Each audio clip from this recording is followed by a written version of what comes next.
Morning, grade 9s. Welcome to WorksheetCloud grade 9 English. It is midweek. I hope that you've had a good short week so far. It's almost over already. So, as I've always said to you, if there's anything during the lesson that you need some more clarity on, or you just feel that you'd like to ask a question, please email grade9@worksheetcloud.com. We will endeavor to get back to you and let you know or give you the information that you require. All right, guys, let's jump into today's lesson.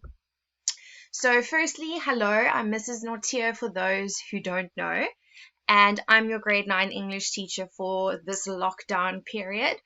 I know, and I've said so many times that you must be missing your English teacher, you must be missing all your teachers.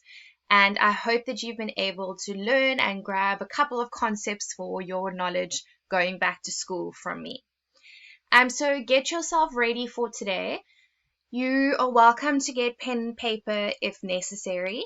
I am not going to be doing an activity as such with you during the lesson today. So a lot of reflection and thoughts and questions for discussion. So don't stress if you don't have pen and paper. But if you'd like to jot down notes, by all means, feel free and get what you need. All right, so just a quick look today in history. I like to go back and see why the day is important and what we can learn. So today in history, in 2003, so that's 17 years ago, remember I'm not a maths teacher, Apple's iTunes Music Store opened on the internet. Right, so I'm sure a lot of you use iTunes, you download your music from there. You probably don't know how life would be without music. So now you know that for 17 years, probably older, well, yes, older than what you guys are, there has been Apple iTunes Music available. Okay, so today we're going to jump straight into folklore. Now, we've done short stories, and folklore is similar in the aspects. You also have an introduction, you obviously have the resolution at the end, you've got your climax, your exciting moments, but there are elements of folklore that are very different to a normal sort of straightforward short story. A nice quote to bring some of that together. If you take myth and folklore and these things that speak in symbols, they can be interpreted in so many ways that although the actual image is clear enough, the interpretation is infinitely blurred, a sort of enormous rainbow of every possible color you could imagine. Now, basically what it's saying is that folklore is full of imagination. Folklore often has sort of magical elements to it, things that can't possibly be true in everyday life. But it makes it all that much more exciting, and it means that you're able to take folklore and learn from it what is important to you. Folklore always has a moral to the story. So in the conclusion, the resolution, you would have learned a lesson from folklore. Okay, so why is folklore even important? Why do folklore? Well, it teaches a moral lesson. A lot of life lessons in schooling and just learning through reading came from folklore long ago. I know nowadays with social media, you have so much information and so many examples of morals and lessons that are just everywhere. But folklore was very prevalent in providing this before social media. It educates children about the values of society. So often folklore is a good representation of that time period. You can learn more about other cultures. So folklore often brings in cultures from all around the world. And it stirs your imagination, right? Who doesn't want to just get lost in fantasy or magic sometimes? Okay, so I've said to you that the elements of folklore, magical, fantasy, often animals who can talk, we'll see that today. And again, these things are not true. They're not viable in everyday life. but it's nice to be able to lose yourself in something just totally in your imagination and then to actually symbolically learn from it. Okay, so the outline of general folklore, you will at the beginning see who your characters are and you will get your setting. So where is it taking place? When is it taking place? You'll then have events that occur. Small events, little things that keep building up the plot. Then you will get to your climax, the action-packed, most suspenseful moments of this entire folklore. And at the end, you will have a moral or a resolution where you get to reflect on what you've learned.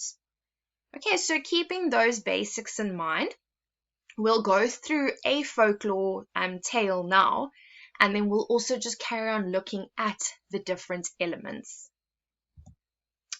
Right, so the folklore that I've chosen is from your grade 9 CAP syllabus. It is called On Offering a Lift, and the author is Beth Jeffrey. It's all about little birds, or actually all birds, eagles as well, who can talk. So I know it might not seem very realistic, but the moral of the story is very, very true and relevant. Okay, let's begin. I'm going to read it to you, and then as we go through the sections, I'll stop just to explain or touch base on some of the elements. Long ago, before the better times in which we now live, all the birds used to meet once a year in springtime to determine who would be their next king for the year. Every year they came from far and wide to a grassy hillside on the lower slopes of the Drakensberg, where the great convention took place. Some birds flew there, some ran or walked, some came in flocks or skeins, some swam up the rivers from the coast. Each one traveled in his or her own special way. Female birds came only for interest or to support their mates, since by definition they could not be king. Alright, so let's look at the setting. Setting, once a year in spring.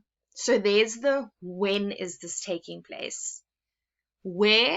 The Drakensberg, and it's called the Great Convention.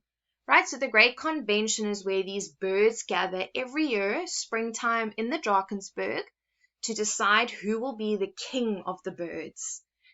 Here already is our conflict. Female birds cannot take part. They can't try and become the leader. Only males can. You'll hear there's a bit more conflict to it later, but this is the main problem being presented to us. This problem is gender inequality. So where females aren't allowed to take on the same rights that males are. I know these are just little birds, but like I've said to you, always take what's relevant to society. Early one particular spring morning, the sun shone and the sky was as blue as the eyelids of a baby wood owl. The Great Convention was about to begin. Birds appeared from every direction, whirring their wings and twittering loudly about who would be king this year. Bowls of worms and caterpillars and seeds of rye and millet were handed round by a flock of starlings. That's a starling. Some sulky birds hung around the outside of the group. As if we're going to be surprised, they muttered to each other. Everyone knows who'll win. Right, so the conflict's building even more here. They already feel some type of unfair decision making. A shadow moved over the crowd and silence fell. Eagle, the reigning king, stretched and folded his huge wings. He was surrounded by members of his family. Owl, his advisor, directed him to his throne. Vulture bowed and placed the crown on Eagle's head. A secretary bird began to take minutes of the great convention. The African grey parrot opened the meeting. As I am the only bird who can speak, he said, I will be master of ceremonies. As you know, we are here to elect our new leader. And as you know, we choose the leader, as we have always done, by means of a flying competition.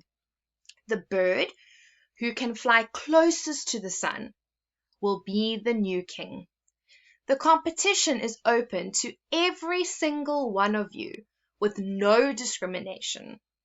We are a democratic society.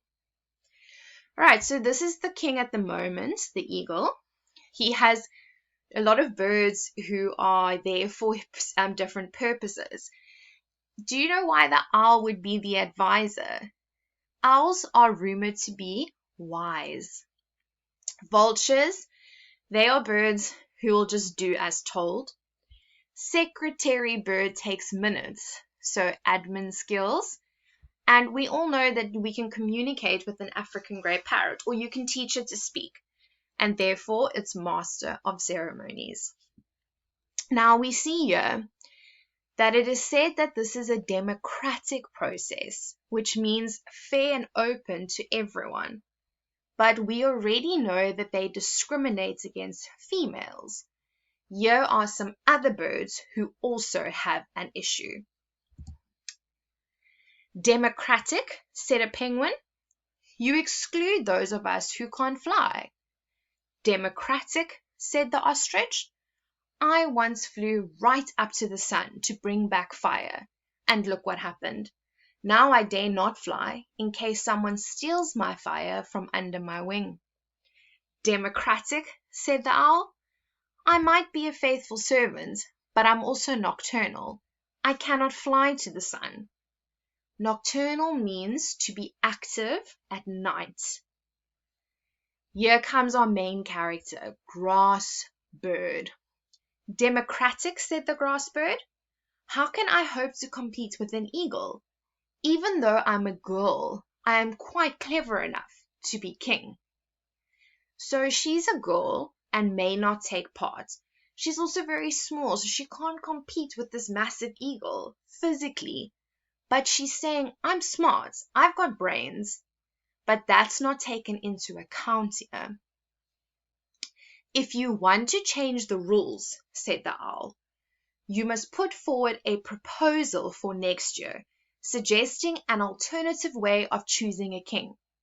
But bear in mind that you are in the minority, and we will all vote against it. All right, so very corrupt. I mean, if you want to change or put forward a change, you're basically told from the beginning it's not going to happen. Let the competition begin, said the parrot, and he blew his vuvuzela. I'm sure we all know vuvuzela makes that loud noise. The birds who had decided to put themselves forward lined up and flexed their wings and were given sips of water by their supporters. Eagle knew he would win because he always won, so he politely wished all the competitors good luck. Get ready, get set, go, shouted the parrot. In a great gust of wings, the birds rose into the air and headed towards the sun. One by one, they dropped off, exhausted. Only Eagle was left, soaring higher than he had ever flown before. It is only right and proper that I should always win, he said to himself. I am the strongest and therefore the best. Okay, so Eagle, he's very arrogant. He thinks just because he is physically strong, he is superior. Now we're going to get to the climax of our story, or our folklore, the most suspenseful and important part. He turned to begin his descent. Out of the corner of his eye, he saw Grass Bird. She had hitched a lift on Eagle's back and only had to fly another meter to be nearer to the sun than he was. She twittered as she flew above his head. "I win, Eagle, I win." They landed together on the hilltop. Grassbird bowed and waved like a queen. "Thank you," she smirked. "Thank you for all your support." Eagle was so furious he almost choked on a pellet from a mouse he'd eaten earlier. So guys, listen to how clever Grassbird was. She got onto Eagle's back. He didn't even realize. He flew all the way to the sun. She just sat there. Then she had to just go that little bit further when he got there, and she said, "Okay, I win." And then they went back down. Now, yes, I know it is cheating. She's trying to make a point. She's trying to show that brains can be equal to or better than physicality. The other birds were very angry. "You're too small. You're a girl. You cheated." Okay, now, being small and a girl is not a reason to not be a leader. "I used my brains," she said. "That's why I deserve to be king." "Kill her!" shouted the starlings. All the birds rose in a storm of beating wings. Grassbird hopped into a mouse hole. "Guard that hole," said the eagle to the owl, "and kill her if she comes out." Right, so he's guarding the hole in case Grassbird or when she comes out. The ceremony of the crowning of the new king took so long that Owl fell asleep, or at least pretended to. Grassbird crept out, and from that day on, she hid from the other birds in the long grass. But she never gave up hope of justice. "The day will come," she said, "when we are all treated equally. I will not have to steal a lift from Eagle. He will have to do the right thing and freely offer me a lift so that I can have the chance to use the brains that heaven gave me." Right, so some people don't like the ending of the story, right? They think, "No, but she didn't win. She now has to hide away forever." And a lot of people have always thought what could be an alternative ending. So maybe the ending was that when her and Eagle landed, everyone cheered for her. Or that when she escaped, everyone realized that she actually hadn't done anything that bad, and they allowed her the opportunity. But that's not the ending. So what have we learned? Right? We need a moral of our folklore. We know who our characters were. Main character, protagonist, Grassbird, versus our antagonist, the eagle. It was set in the Drakensberg during springtime. We also know that the climax was when Grassbird hopped off of his back, the eagle's back, actually got closest to the sun, and then came back down. Now, the moral of the story is everyone should be judged fairly. Everyone needs to be able to use their gift.